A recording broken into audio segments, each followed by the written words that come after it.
I am turning plastic bags, typically the ones with holes in them that I can't use for changing the cat box or bathroom trash bags because they've got rips. I can still turn into plarn, which is super cool. And I've been practicing using plarn on my knitting machine. So I just fold my bag down so that it's very manageable sizes. And I do the loops method, so I want to cut that bottom seam off so that I have open loop.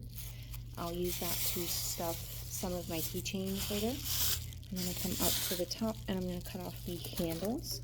I will turn the handles into strands that I can do with my crochet hook. I'm just going to cut horizontally so that they open up into strips about a 1/2 inch wide all the way down the bag. And you can fold in half and do 2 at a time. It does not need to be an exact science. They will get stretched. If one happens to rip, you can either choose to turn it into stuffing or to tie a knot and continue to use it. But this is a really great way to practice crochet if you don't have money to get yarn but you need to practice, or recycle a bunch of old crochet bags if you're like me and you've got a ton of old crochet bags. And so I've already gotten started here. I'm working on making a bag. I have 2 designs to try. One of them takes 8 grocery bags to create and one of them takes 16. So I'm going to see if single ply is big enough or if I need to do double ply, because when I'm making purses with yarn I do 2 ply. And so I'm just going to attach that loop. I attach 1 loop at a time because if I happen to have the plastic bag break or rip or twist and turn and then my next one doesn't line up at the end and I've got this weird loop going on, I don't love that. And if a strip seems particularly large, you can just twist it like a typical yarn would be twisted. And I'm just going to use it like normal string. And when it runs out, I'm going to open it up to find that loop. Grab my next strip from the bag. Feed it through. Expand the strip. Looks like this bottom didn't get fully cut open. There we go. I'm going to pull one end of the strip through the other and very gently slide it so that the ends of the loop form a small knot. And as you can see, this ripped. Since it ripped, I'm going to do a square knot, but kind of loosely because I don't want to tear the plastic anymore. So I just do that one and around. Let me get a little more slack here. Around and through.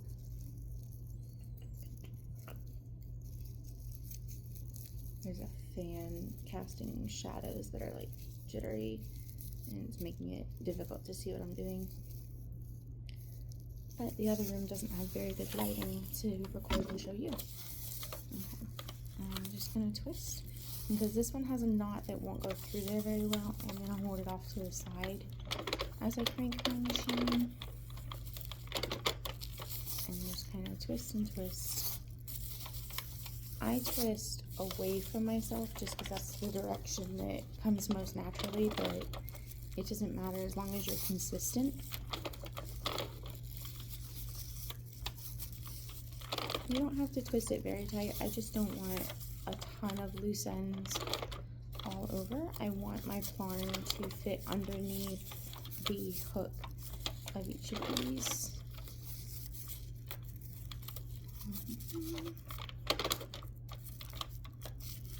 Okay, and then I can put it back in there since I've left myself enough room here. I have my loop goes through that loop and through itself. Gently pull and push down on the work as I feed through my plarn. And it's a little wide, so I'm just going to twist it and keep pushing down on the work.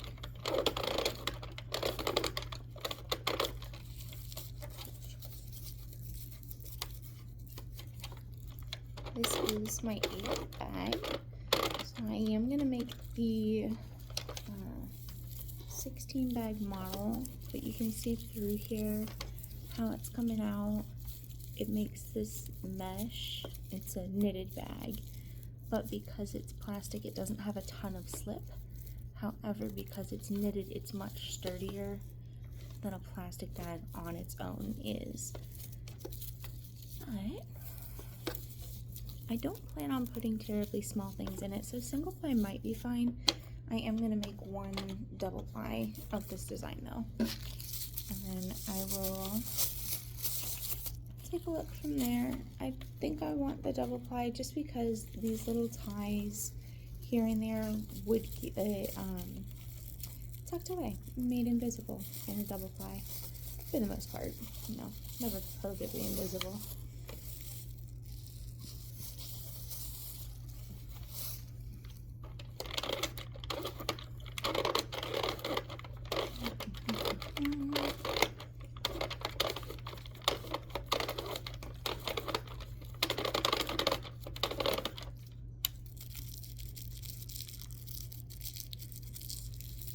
That one I went a little close, but ultimately I can still reach on the far side of this, so that's fine.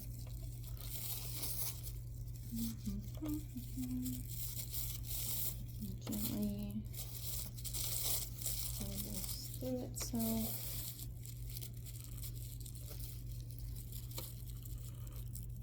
You don't want to pull at length, you want to slide the knot itself as much as you can. And then, let's see, yeah, that knot's going to be a little bit too big to slide through my machine smoothly. So I'm just going to come down here in front, and then just slide it through the machine again, using my thumb to hold it down on here to kind of keep it from popping up and over the edge. And then my fingers to push down the previous work.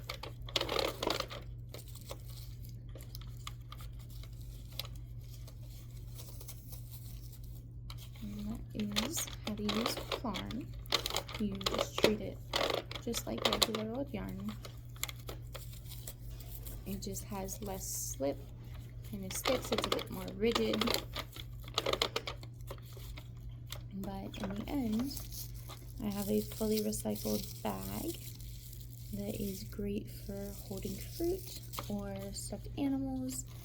My intention in making these is to be able to create some things and sell at craft fairs and have some of these bags made out of recycled bags that are sturdy enough for you to carry lots of things with you so you don't have your hands full or bags that are ripping.